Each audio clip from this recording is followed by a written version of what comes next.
What's going on, guys? Welcome back, and I've got a new microphone. I'm not sure if I like it, so I'm going to need you guys to comment down below whether you prefer my audio in past videos, so I'll know whether to keep on using this one or resort back to my old microphone. But anyway, well, it's the only one I've got on me right now, so let's crack on with the video. So it's been a little bit of time since we last met, and sorry about that, but I'm working on quite a big project at the moment, and that's the diorama that you can see in front of me. I'm going to try and build what I'm calling Black Templar Down. Yes, I know it sounds very similar to Black Hawk Down, and it's supposed to. So let's have a look and see what I'm doing here, shall we? So all I'm doing at the moment is trying to gauge what I want to have for the base of the diorama, because I know what I'm putting on there this time. I know I've got a better idea than what I usually do when I go into these things, which is normally about as blind as anything and stumble through and go, yeah, that was intentional, and it usually rarely is. Well, I mean, there's a bit of intent. I set out to make a diorama. Right, okay, so for this, because I'm using such a large board here, and I know that air dry clay, it can contract on itself when it's drying, so it can shrink slightly. So I've gone and bought some sculptor mould. I've never used this stuff before. This is first time. You can see me even attempting to read instructions, giving up and going, what's the worst that could happen? Well, I think they needed to put a drying time on this, but more on that in a moment. So it says on the packaging to use 2:1 ratio and then mix thoroughly.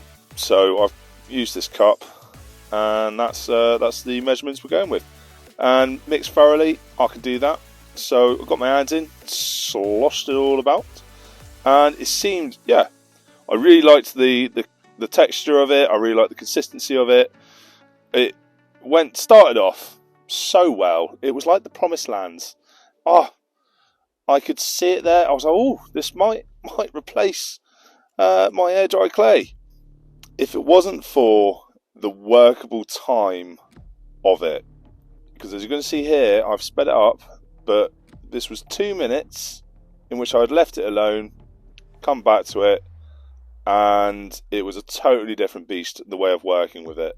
And it wasn't quite going down the way I wanted to. I was getting a little bit frustrated with it, to the point where I just thought, right, get the bulk of it on, and then crack out my air dry clay, and just finish off those little bits on the corners, and just hope that it doesn't contract too much and shrink too much once that dries out, which luckily wasn't the case, and it worked out fine.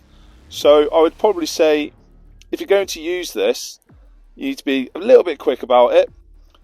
You can sort of work it a bit more once it starts to solidify, but once that point's reached, to me it's a little bit past the workability of what I wanted it to be, so I had to sort of just make do. But again, that was my experience. You may have a totally different experience with it. If you've had better experiences with it before, or if you know how to extend that lifetime or that work time, leave a comment down below. Let me know, let others know, but more importantly, let me know, please.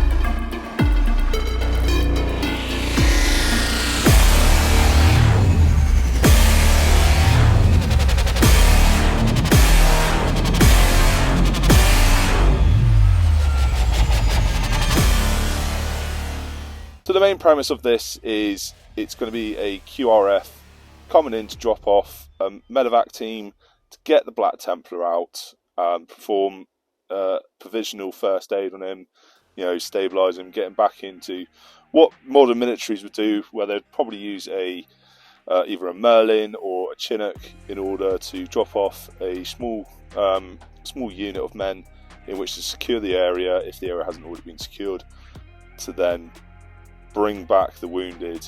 And as it's a Black Templar, it's a Space Marine, and people don't seem to like my provocative forward-thinking provocative dioramas, where it's, well, why would a Space Marine try and save just a normal human? That's silly. Well, yeah, that's half the reason why I've done it. And yeah. Anyway, another obstacle that I've or another hurdle that I have to overcome on this is I've got the wrong wire. And the wire that I'm going to be suspending out the back and then painting up to look like a rope to keep you all in that belief that it's flying and not just standing on a see-through bit of plastic. Yeah, I've got the wrong wire. This is aluminium wire. I thought it was going to be strong enough. It is not. So I've had to order some steel wire. That's a nightmare because it's normally the braided stuff, which isn't going to help me either. But I have managed to find the correct type of wire now. So hopefully that's that step overcome. And yeah, I mean, I enjoy it. It's all life is but a challenge, and we are here to overcome them. And that's what I'm doing. So, hopefully you can learn from my mistakes and do this. If you want to recreate this, you can do so, and you'll not have to go through the time trials that I've had to be in order to get this done. So, learn from my mistakes, because that's all that mistakes are. They're opportunities to learn, and that's what I need to tell myself to sleep better at night.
This project's been a real challenge so far. It's mostly been just little things that I thought I'd thought about prior, turns out that I really hadn't, because it just sort of crept up behind me, grabbed me from behind and went, "Oop, no you don't, let's do something else instead." Oh, come on. But that's fine, that's absolutely fine. I mean, I've got over 10 hours of footage on just putting together what I've done so far, which may not look like a lot, it may not feel like a lot so far, but that's the thing. When you're making these, it's not until you put the final piece together that it finally goes, okay, it's finished now. So the next video out on this will probably be next week. I've got a couple of other little videos that I want to do in between, but it's taken up so much space on my phone that I've had to get it out now and do it in 2 parts instead of a whole 1-part video series. So I hope you guys don't mind that. I will endeavour to do my best to get this out for you and completed by next week. So in the meantime, I've got a couple more videos planned. The next one's going to be conversions, how you can do a quick and easy one to slightly more complicated, where it's involving you slicing and dicing your models up. And I want you guys to start thinking now about paint schemes. Put them down in the comments, and the most upvoted paint scheme will be how I shall paint them. So choose the primary colour and the secondary colour, and I will do my best. And they will be how I paint up my converted models for you. So anyway guys, I hope to see you in the next one. Sorry it's been longer than usual. I'll catch you in the next one.